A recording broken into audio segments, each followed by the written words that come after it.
രണ്ട് കൂറപ്പടത്തെക്കുറിച്ചാണ് ഞാൻ പറയാൻ പോകുന്നത്. ഒന്ന് ഗർ, പിന്നെ ഒന്ന് DNA. അപ്പോൾ ആദ്യത്തെ ദുരന്തം പടം DNA കുറിച്ച് പറയാം. നമ്മുടെ മമ്മൂട്ടിയാണ് ഈ DNA പടത്തിന്റെ പോസ്റ്റർ ലോഞ്ച് ചെയ്തത്. അപ്പം ഞാൻ ആലോചിച്ചു, എന്താണ് മമ്മൂട്ടിയൊക്കെ ലോഞ്ച് ചെയ്യാൻ പോയത്? പിന്നെ ഞാൻ തിരക്കിയപ്പോൾ അഷ്കർ സൗദൻ ഇതിന്റെ മെയിൻ ആക്ടർ നമ്മുടെ മമ്മൂട്ടിയുടെ കസിനാണ്. അതെ, നെപ്പോട്ടിസം അത് തന്നെ. പടം ഇതേപോലൊരു കൂറപ്പടം എൻ്റെ ലൈഫിൽ ഞാൻ കണ്ടിട്ടില്ല. എൻ്റെ പൊന്നോ, വധം എന്ന് വെച്ച് കഴിഞ്ഞാൽ വധം. ലോഡ് കണക്കിന് ആക്ടേഴ്സ് ഉണ്ട് അതിനകത്ത്, ലോഡ് കണക്കിന് ആക്ടേഴ്സ്. അജു വർഗീസ്, ബാബു ആന്റണി, ഹന്ന റെജി, അവളെയൊക്കെ എന്തിനാ എടുത്തേക്കുന്നതെന്ന് ഒരു പിടിയും കിട്ടുന്നില്ല. സ്വാസിക വിജയ്, രഞ്ജി പണിക്കർ. സ്ക്രീൻ പ്ലേ വെറും മോശം എന്ന് വെച്ചാൽ വെറും മോശം. ഇതിന്റെ ലീഡ് ആക്ടർ അഷ്കർ സൗദൻ. താൻ വേറെ ഏതെങ്കിലും പണിക്ക് പോവുക, അതാണ് തനിക്ക് നല്ലത്. ആക്ടിങ് തനിക്ക് പറഞ്ഞ പണി അല്ല.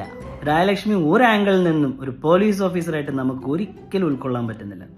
Acting zero. പിന്നെ ഈ പടത്തിൽ ഏറ്റവും കൂടുതൽ വെറുപ്പിച്ചത് ഹന്ന റിജി, ആ RJ ആയിട്ട് അഭിനയിച്ചത്.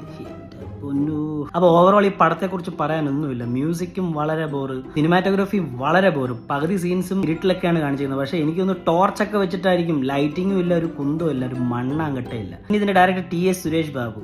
നിങ്ങൾക്കറിയാമോ, TS സുരേഷ് ബാബുവിന്റെ 10-12 പടം എടുത്തിട്ടുണ്ട്. പക്ഷെ ആളുടെ ഒരു പടവും ക്ലിക്കായിട്ടില്ല. ഒരേ ഒരു പടം എനിക്കിഷ്ടപ്പെട്ടത് കോട്ടയം കുഞ്ഞച്ചൻ. അതല്ലാതെ ഒരു പടം ഇങ്ങനെ എനിക്കിഷ്ടപ്പെട്ടില്ല. അങ്ങനെ DNA പൊട്ടി പാളിഷായി.